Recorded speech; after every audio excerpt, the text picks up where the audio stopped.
Would you like to avoid having a bad day? I have the solution for you.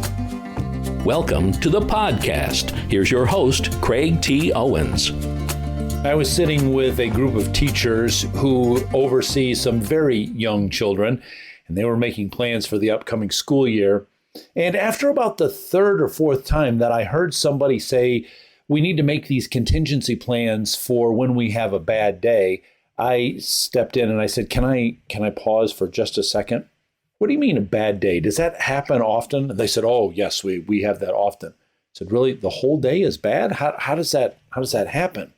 And they said, well, sometimes some of these kids come in and they're really struggling with something and it's just a really bad day. Or sometimes one of the staff members has an interaction with a parent and it's a really bad day. Or sometimes one of us, maybe we had something happen at home and we come into work and it's a really bad day.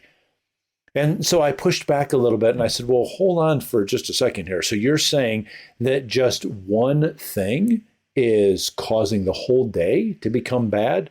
That seems like that one thing is taking on a larger life. It seems like maybe you're allowing that to linger a little bit longer. See, I think that the strategy, I'll give it to you right up front, is this. We need to make sure that we don't follow up a bad moment with another bad moment, a bad decision with another bad decision. Because if we do that, then eventually we're going to end up with a bad morning or a bad afternoon, and maybe it will end up to be an entire bad day. But if we can begin to say, hold on a second, that was a bad moment. How can I switch it up with a good moment? We can begin to counteract that bad moment and not let it bleed over, not let it linger so that the whole day becomes a bad day. No, there are some things that come up that we weren't expecting. It's a interruption to our day. Something I learned a long time ago because I love making lists. And so I used to sit down and I would work on my carefully crafted to-do list. I usually do it the night before and say, tomorrow, here's what I want to get done. And I remember one day at the end of the day, as I'm heading home, realizing there's not one thing on my to-do list that I checked off today. But then I thought about, but was it a good day? Was it an effective day? And I realized it really was an effective day. James said this in his letter to the church.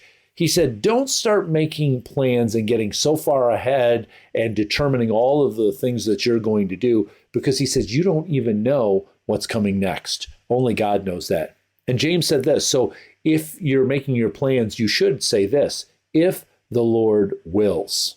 And so I began a long time ago writing down on the top of my to-do list for the day, those letters, I.T.L.W, if the Lord wills. And that was my reminder every day that when I make this plan, that God knows better. And there might be something that otherwise I would have considered an interruption, but now it's no longer an interruption.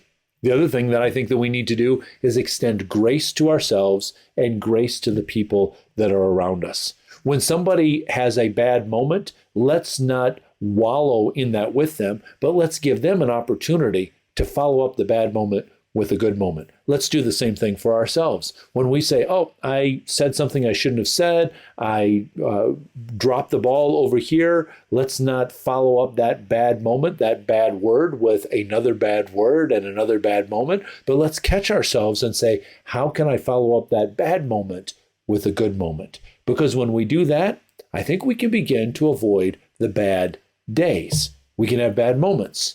They don't have to become bad days. So try that. Try to remind yourself that God is ordering and directing your steps. He knows best where you need to be and when you need to be there. And so don't get upset because your day gets interrupted, but view even those things that would have been interruptions as divine appointments that God has sent your way.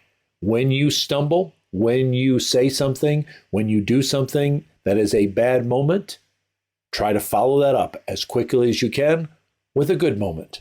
Don't let the bad moments follow the bad moments and become a bad day, but follow up the bad moments with the good moments. And I think you'll find at the end of the day, you can say it was a very good day.